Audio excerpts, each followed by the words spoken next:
Hello everyone, welcome to another session on our Tuesday Tech Security 101. Today I'll be taking you through protecting Microsoft's Azure workload with Sophos Cloud Server Protection. As we all know that during this pandemic period, many organizations migrated most of their on-premise servers to the cloud, and before this there might have been some security solutions in place for this server on premise. So the question might pop up that how do we protect this server in the cloud? And that is why we as an organization has decided to enlighten and educate our customers on how this protection could be established. During our previous session, my team lead Elizabeth Akpeyin took us through Sophos Intercept-X advanced with EDR, which is also the product responsible for this protection in the cloud for servers. Where she showed us endpoints, dictations, and response, and how the product hunts down to this threat. So for those who were present in that session, I believe we already have an introductory knowledge about the product and how it protects and responds to threats on endpoints such as workstation. Today's discussion is mainly based on servers in the cloud, Azure, how it protects and responds to threats. And for those that are joining the session for the first time, you can find the recording of that particular session on Sophos Intercept-X Advanced with EDR in our YouTube channel, as Emmanuel Dove has said earlier, Ha-Shem Limited, for better understanding. And I will also encourage us to keep attending our Tech Security 101 webinars so we don't miss out anything. A brief introduction about myself. My name is Temitayo Aremu, Network and Security Engineer. Some of my workloads at Sophos, I spend most of my time working with Sophos modules like Sophos SG, products like Sophos SG Firewall, Sophos Device Encryption, Endpoint Protection, and all. I also spend my time with SolarWinds, which is also a solution I really love so much. It's a network monitoring solution, and I have my hands-on modules like Network Performance Monitor, Server and Application Monitor, Database Performance Analyzer, NetFlow Traffic Analyzer, and all other modules. I work with Cisco too, Sonos, which is a VoIP solution, and other network and security solutions. My certification course across, I'm a Sophos certified engineer and also SolarWinds certified professional, network performance monitor module to be precise. For those who would like to know more about me, you can follow this link to check me out on my LinkedIn. Our agenda for today, I'll be taking us through Sophos Server Protection overview, tell us how it protects our workloads in Azure, the overview generally about Sophos Server Protection, how it protects and hunts down to this threat. Then we'll move into Sophos Central, which is the cloud-based platform that hosts this product. And also we'll now talk about Sophos Server Protection on Azure, which is the main topic for today, where we'll talk about how it protects all our workloads, the servers we deploy in Azure. And I will take you through a short demo to show us this platform, and I will be taking your questions and we're answering them. So let's begin. I want you to follow me as I take you through this journey.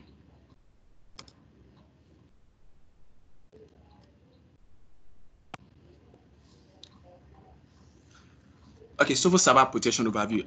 As any network administrator can tell you, servers require a different level of protection and control than end users' endpoints, such as your workstations. And servers typically contain some of the most sensitive and important information of an organization has, such as your web servers, your email servers, and other services.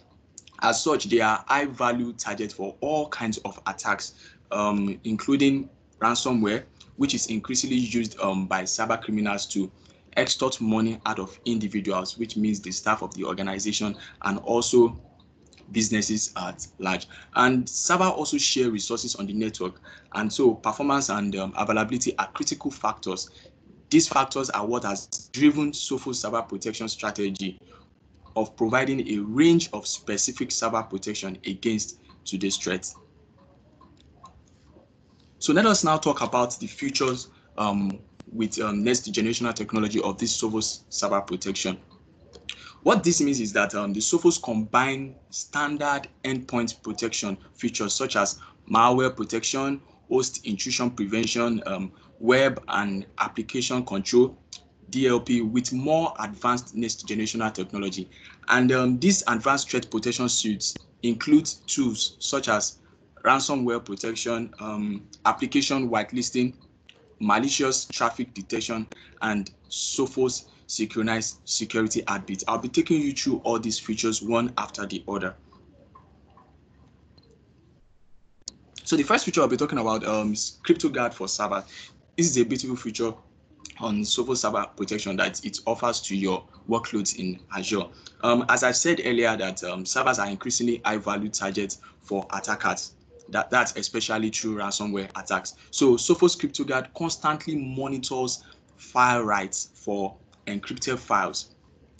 If it detects that an action behaves like ransomware, it will restore the impacted file and stop execution of the detected process. Sophos CryptoGuard for servers technology also provide signatureless detections to protect files from both local and remote ransomware attacks. That means if the ransomware attack is coming within the organization or is coming from a remote source. So if an attack is detected with Sophos Server Protection, CryptoGuard can quickly restore encrypted files via backup while alerting the administrator and blocking connection to ensure that the malware can be contained.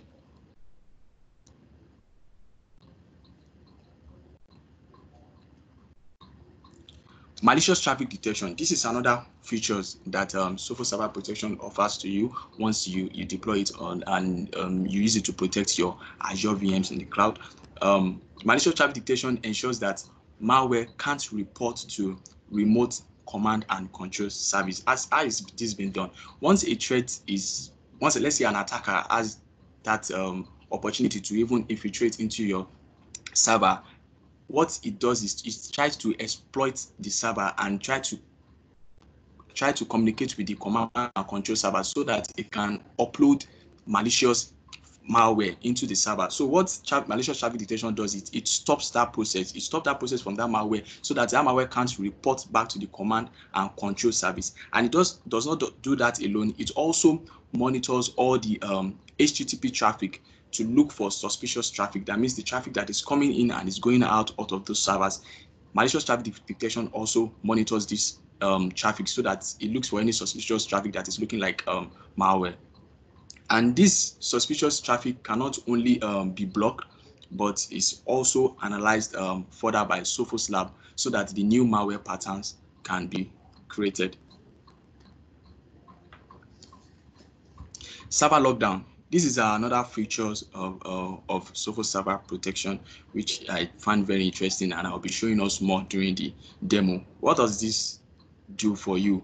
Sophos Server Protection lockdown features keeps your server in a safe state and prevents an unauthorized application from running. With a single click, Sophos automatically scans the system, establishes an inventory of known and good applications, and whitelists just those applications. That means if you turn on these features to your servers, it currently takes an inventory of all the softwares that are currently running on that server at that particular time. And once you lock down this server, any other person cannot install any software on that server. Only the administrator. You can ask the question that how can the administrator still install something on the server once the server is being locked down? I would like you to keep up with me so that once I'm displaying this for you in the demo, you'll be able to understand better, because you might think you want to unlock the server, but there's another part in which you could take instead of unlocking the server. So with this server lockdown, it protects the server so that even if an attacker gets an opportunity into the server, the attacker can't install anything on the server. It can't uninstall anything on the server because the server has been locked down.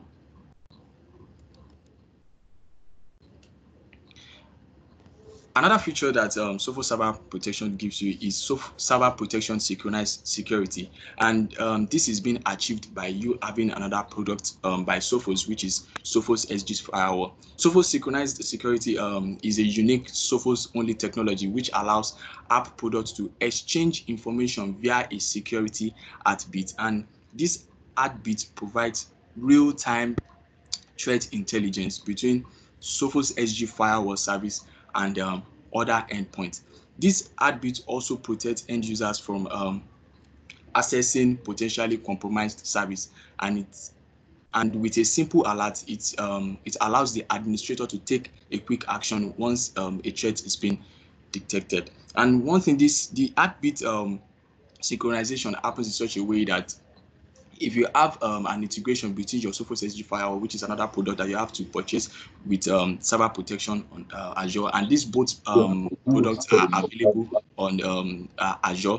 Once this synchronization and integration occurs, whenever a device is being compromised, it sends a security heartbeat to the Sophos Central to show that that particular device is being attacked, and it automatically isolates that particular device from other devices so that the attack will not spread through the network. So this is one of the features that with Sophos SG firewall you could establish with Sophos Server Protection on Azure.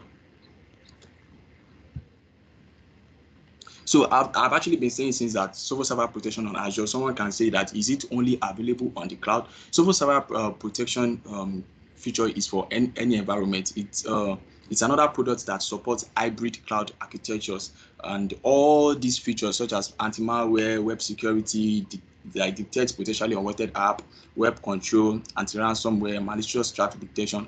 All this also occur as it can be installed on a physical service. It can also be gotten on-premise virtual service such as public cloud, and also public cloud service such as Microsoft Azure and Amazon Web Service. Now let us look at Sophos Central, which is the cloud-based platform that this particular product resides on.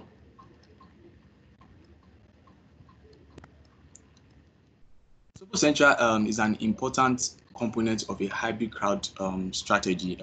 Sophos Central is a software as a service-based console for managing Sophos products, no matter where they are installed.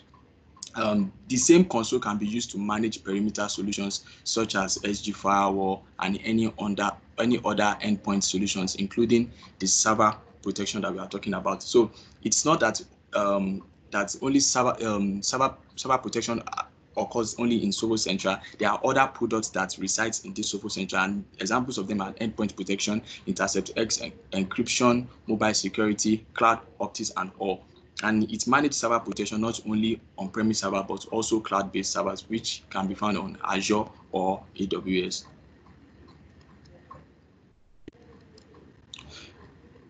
Central cloud-based management console also provide instant visibility into today's increasingly distributed networks with unified policy view, so that you can easily identify where services are located, if they are protected or if they are under an attack. So let us now dive through into the main discussion for today, which is Sophos Server Protection on Azure, and look how this protection is being done on every of the workloads that you host on your Microsoft Azure. As an organization that you've chosen to run your applications and workloads in the cloud, and now the question that comes into your mind is, how do you secure them? And the native Azure security only protects the Azure cloud and underlying cloud infrastructure. So what about your applications and your data itself? How do you protect this? So as you move workloads into your Azure, you don't just assume that they are automatically protected. With Sophos Server Protection on Azure, you can protect your server workloads in Microsoft Azure with effective, consistent, and simple to manage protections. When you connect your Microsoft Azure environment with a Sophos Central account, it discovers and protects your Azure VMs with Sophos Intercept-X advanced with EDR for server or central server protection. And this native integration between Azure and Sophos Central helps you to retrieve metadata about your server's VMs in Azure, including your VM, Azure VM ID, your resource group, your OS, and also the VM location. With Sophos Server Protection, it protects your VM in Azure from malicious attacks using a variety of traditional and next generational method features, which we discussed earlier, which includes CryptoGuard, anti-ransomware, malicious traffic detection, and application whitelisting for default policies using the Sophos one-click server lockdown. So once you've decided to protect your workloads and VMs in Azure, how do you now deploy Sophos Server Protection to Azure? Sophos Server Protection agent deployment in Azure can be deployed manually, and this is done by downloading the Server Protection agent from the Sophos Central. I will show you this while we go through the demo by navigating to your product list where you find Server Protection and going to protect devices, and you have an option to download for either of the operating system you are using, either if it is a Windows system or operating system or a Linux operating system. You can also install these agents using an extension. If I am an administrator and I want to start migrating most of my server to Azure, or want to create a VM in Azure, you can actually use this mode of deployment. While creating your Azure, it protects them immediately. So this is also done by downloading the script from Sophos Central, and while you are creating your Azure VM, in the advanced tab where you specify the extension script, you put in this Sophos Server Protection script, and once you create your Azure VM, it automatically protects the Azure VM immediately. So once you start up your Azure VM, it sends back it sends back the information to Sophos Central, and the VM is being protected. The other options is you can also pre-install it in a base VM.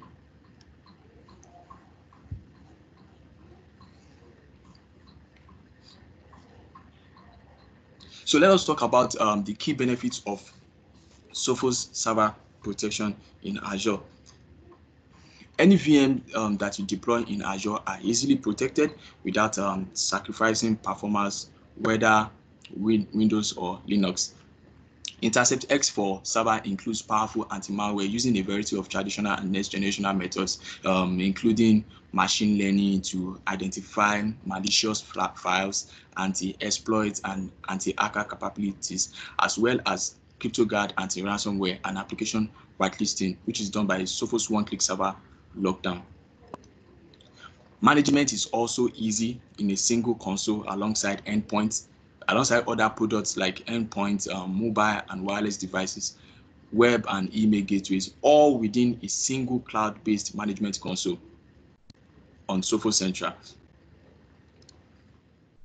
Sophos Central will also connect to an Azure AD to discover VMs in Azure. It will retrieve key metadata and easily see if they are protected by Sophos Server Protection. Lastly, one of the benefits is that with Sophos Server Protection, you get the Sophos Synchronized security, which allows Sophos Central and Sophos SG Firewall. Don't forget, you have to get another product, which is Sophos SG Firewall, and this is also available in the, Microsoft Azure, both of which are supported in Microsoft Azure to communicate a security heartbeat that enables threat detection and positive identification of compromised servers. So enough of this talk, and let me take you through a short demo on how this platform is, how you protect your Azure VM, and how it responds to this threat. And most especially, we'll be looking into the lockdown features. Don't forget, I said even as an administrator that you already have the server being locked down, how can you as a person, if you actually want to install an application at that time, how can you install the application without unlocking the server? So I would like you to follow me through as I take you through the demo. And also, if you have any questions, you can start getting them down. So once I'm done with the demo, and we move into question and answer straight. I'll be taking you through the demo right now.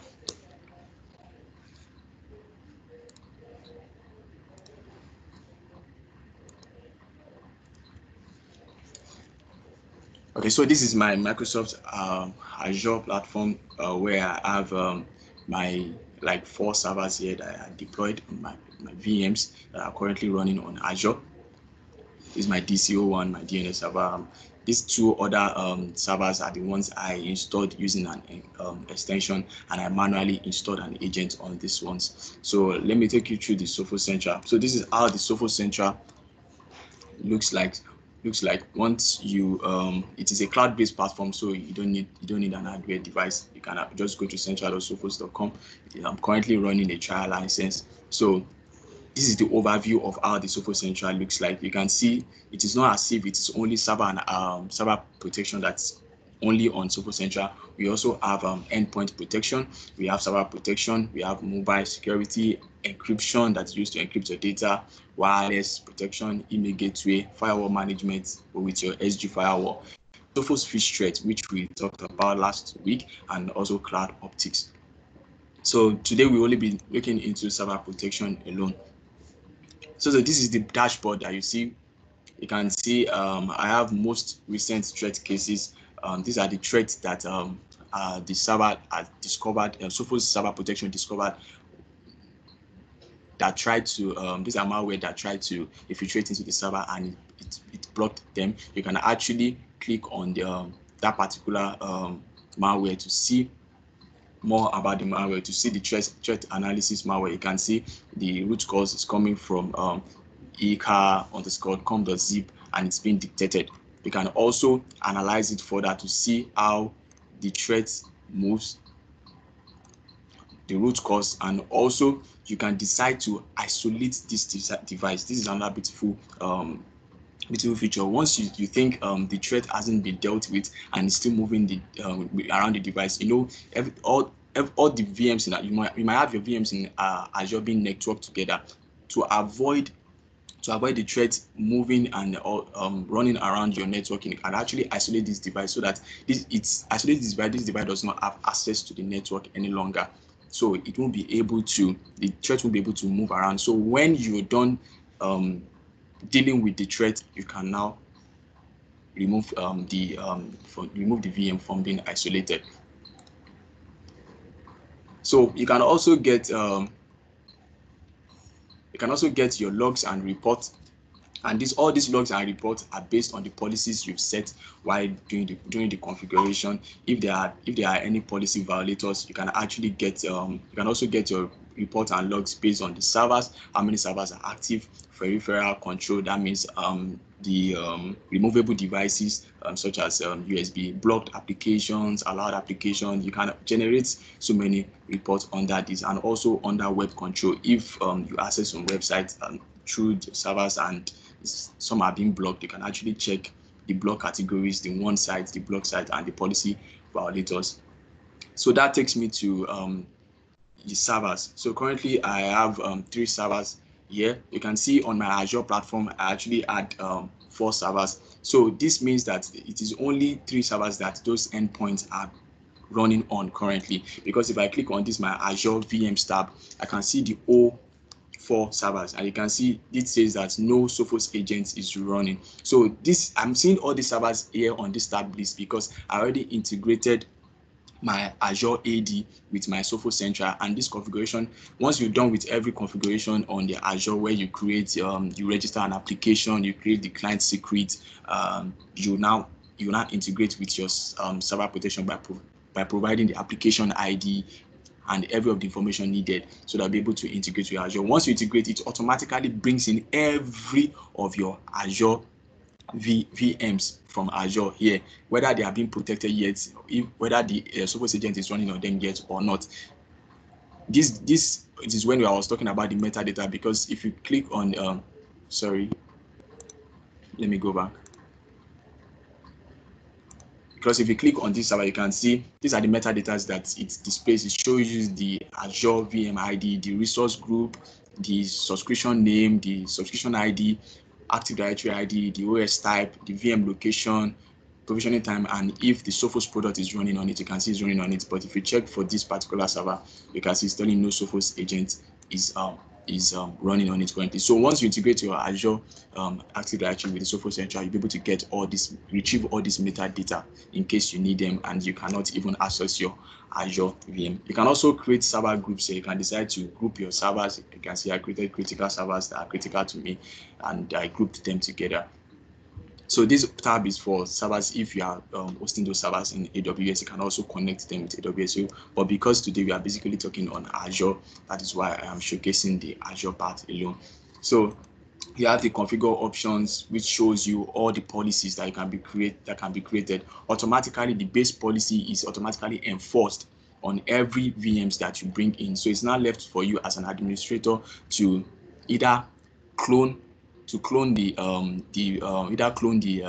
policy and recreate whatever settings you want to set, or you either create a new policy by yourself. So we have the threat protection policy, we have the peripheral control policy, application control policy, web control policy. This is the lockdown policy, which I'll actually be showcasing. You can see I've created a lockdown test for it here. So before we come back to talking about the features, let me just take you through round. So this is where you can do the settings. All the settings you can see connect to AWS account. This is where I actually integrated my my Sophos Central with my Azure AD. So you can actually still add more. If you have an Azure AD but you have 2 subscriptions running, you can actually add your other subscription. You can add as multiple Active Directory Azure that you have on this platform also. So for you to protect your server, this is where you get the agent.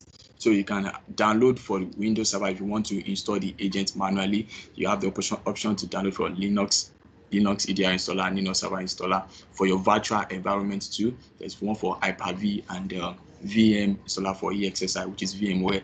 And also, if you want to use the scripts, this is where you get the scripts for you when you want to while you are creating your Azure VM, you want to automatically protect it immediately. So this is where you get the script and include it while creating your VM. So let us just basically look at the lockdown features, how it works and all. So I have this lockdown feature that I've created, and I have assigned it to my DNS server. So currently he has taken an inventory list of all the applications that I have currently on that server, and so no, it's not going to allow any other applications to be installed on it. Currently I have you can see the application list. Currently I have Mozilla installed, Sophos Endpoint Agent, and also WinRoute. So let us see how it works.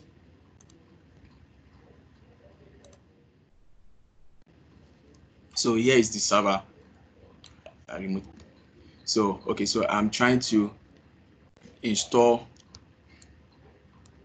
let's say as I'm trying to install Chrome on this particular server.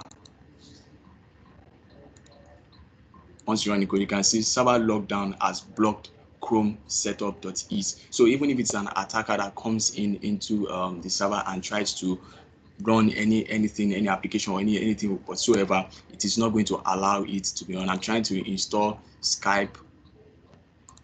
It tells me that Sophos lockdown has blocked Skype for business because I can't install it. But as an administrator that has actually wants to install another application apart from the one that has taken inventory of. So how do you now achieve this without unlocking the server? Because you don't know how this attacker works. You can actually decide to unlock that server, and at that moment, that is when they use, because they are relentless, they keep trying. So that is when they use to come in. It might be at that moment that is when they will actually get into your server. So instead of unlocking the server totally, you can actually, let me go back to,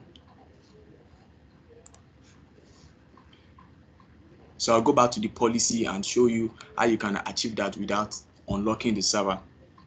So in the settings, you have the option to allow files or folders. So if you have a particular file or folder that you if you have a particular application that you want to run, you can create that exclusion path here, and it will allow you to run the application. Or if you have a currently application that's whitelisted and taken inventory of, but you don't want that application running any longer, you can actually add that part here also, and it automatically blocks it from working. So let's try and add the Sophos, the Chrome setup, and see if you give us the access to.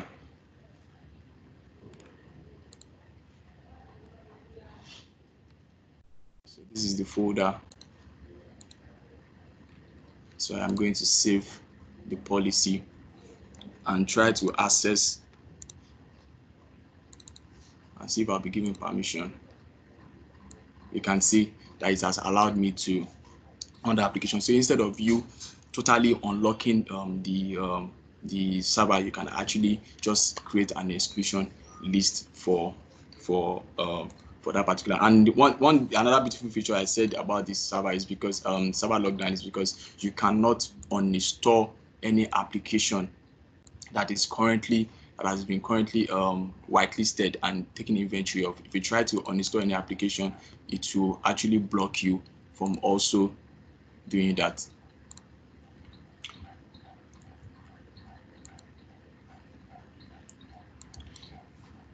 So let me also take you through. If you have this, so another thing is, if you have the Sophos agent installed on the server, you cannot uninstall the Sophos agent without disabling the tamper protection. That is another beautiful feature, because some of your people in your organization might actually wants to install, or an attacker might try to first install the agent to see if you can if he's uninstall the agent, will be able to do whatever he wants to do. So you can't actually uninstall the agent unless the administrator turns off the tamper protection for that particular server. Once it turns off the tamper protection, that is when you can now unlock. So I feel we all enjoyed the session, so I would like to take any question now, if there is any.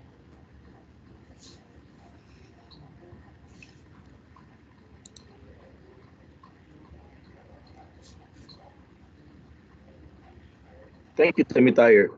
So please, does anyone have questions? It's time for questions. So if you have questions, please kindly indicate by raise of hand, or you can drop it on the chat window, then we'll answer all your questions. Thank you.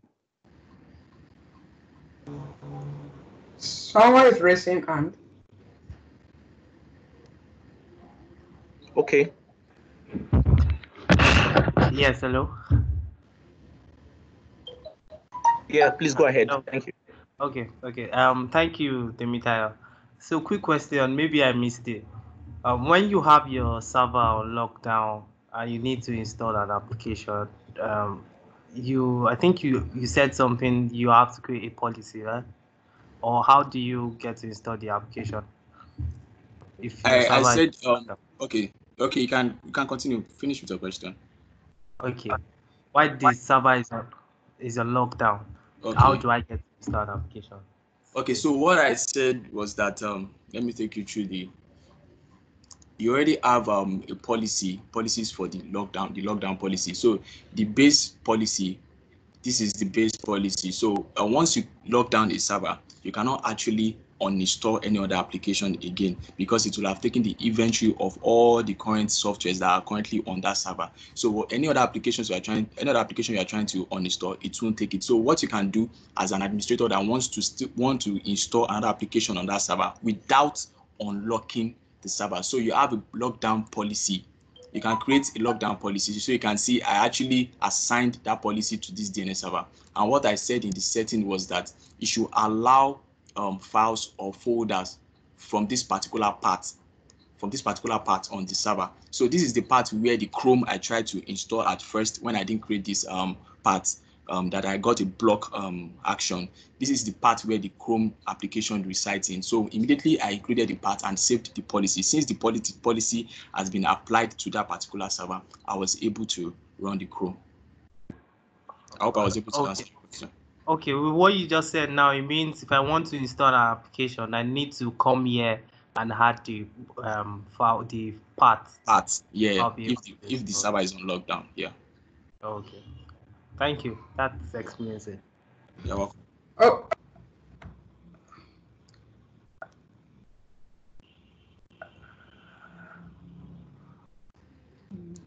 Is the reason. Thank you, Temitayo. Thank you for that question and the answer. Okay, Madam Titi Lopez raising her hand. Okay, ma, can go on. Okay, thank you, Temitayo. Thank you very much for the session. It was very insightful. Just to add to the question that Adekule Dean asked the other time. Now, from your response, you say you have to allow a folder or a path. Does it mean I cannot allow a single application to run if I know maybe the property of that particular file, that executable file that I want to run, instead of permitting a whole folder or a whole directory? Okay, ma, thank you for that question. If you can check from the policy here, it says allow files or folders. So the demo I just showed you was just for folders. So if you are allowing that particular file or application, it wouldn't be against that folder. That part won't be against that folder alone. The Chrome itself will be specified. Like as I have C/user/Demeter/download/Chrome, I will have /Chrome, the name of that particular application, Chrome setup.exe. Okay, thank you. You're welcome. Thank you, Temitayo. So does anyone has any further question? You can throw it up. Thank you. Sorry, in addition also, do I need to do the same if I need to install an application? Uninstall, sorry. Because initially you said I cannot uninstall also. So what do I need to do to uninstall?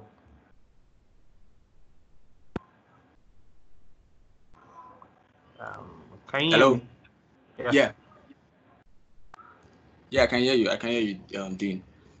I believe it should be the same process, because the lockdown, I haven't actually tried, but I believe it's the same process, because the lockdown process actually take like a whitelist a inventory of the current application. So it makes you you that are coming in, that it makes that part, all parts in that servers, it locks it down, so you'll not be able to perform any function, anything entirely on that particular server. So if you are opening that particular part or file, if let's say for example you want to actually uninstall WinRAR on the server, then you have to go through the part you'll be specifying for you to be able to have something to do on that particular file. It will be on the local disk. You go to the local disk to see the program files where that particular application is being uninstalled. Once you provide the path, you should be able to uninstall the particular application. Oh, okay, but I didn't really get it, but okay.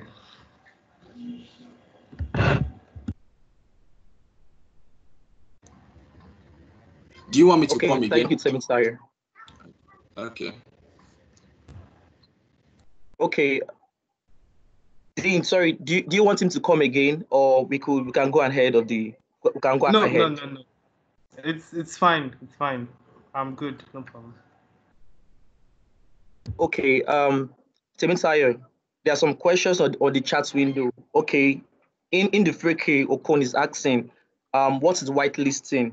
We know blacklisting, but what is whitelisting? So his question is, he wants to know more on what is whitelisting. Thank you.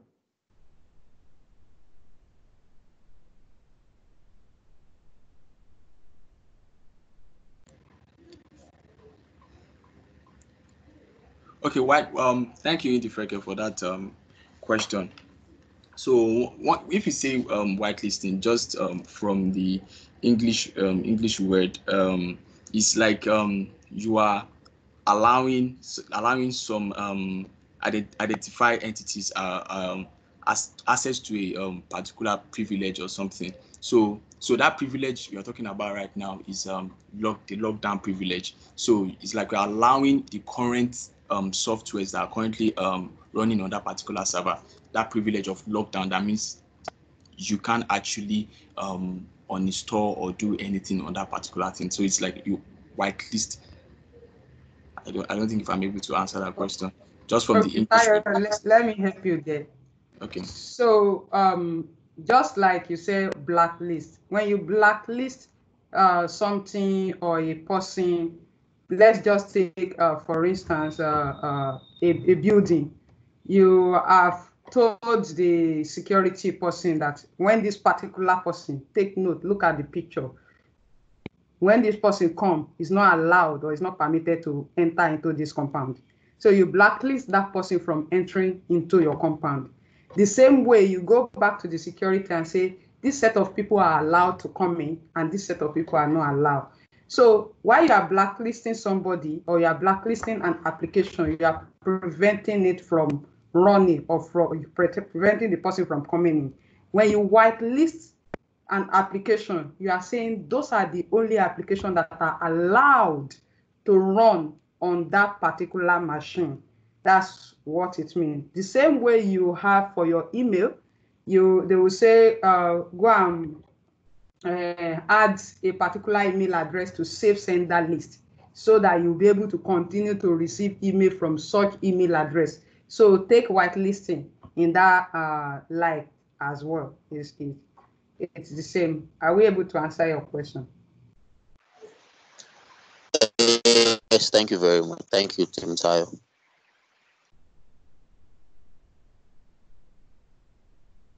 Thank you, Madam Tsitsi. Okay, someone is raising a hand. Idara Okong. Okay, Idara Okong, you can go ahead. Thank you. Okay, Kyle, I know at the beginning of your session you mentioned that you're talking about servers, but I'm just I want to ask about workstation. If there's a policy like this that can apply to workstations, because I'm just assuming for organizations that maybe they have desktops that they want their users to use and they want to ensure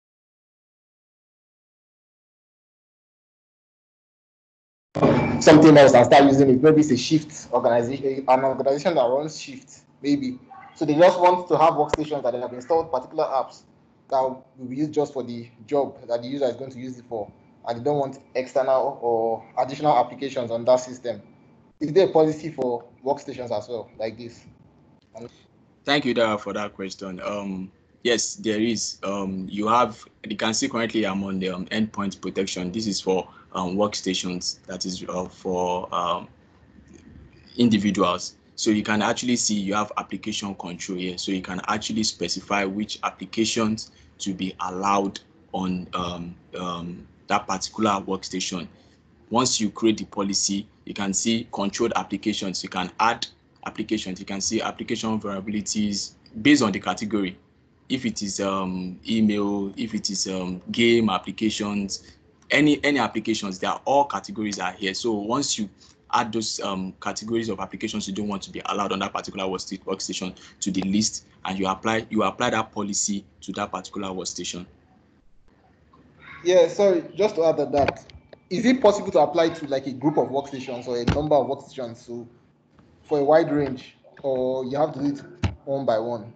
No, you don't have to do it one by one. If you are saying you want to enforce, you can. It's because I'm not running an endpoint protection. Let me just use this as an example. Sorry, let me just use this server protection as an example. It's the same process. Okay, so let's say this lockdown policy now. I want to push it to those particular servers. Every list of your workstations will be listed here. Sure, you understand what I'm trying to say. Every workstation that you are currently managing with Sophos endpoint protection on those particular workstation will be listed here. So immediately you can actually tick all or select the ones you want that policy to be applied to. And once you push them to this next side, it means assigned. It takes you from the available servers.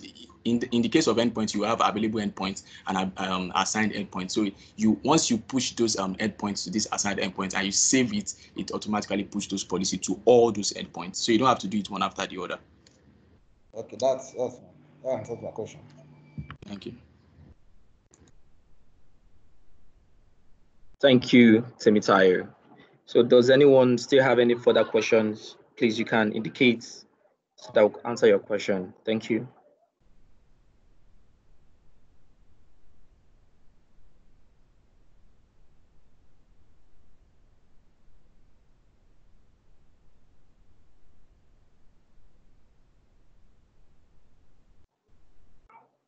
Okay, if there's no further question, we'll be ending today's Tech Security 101 webinar.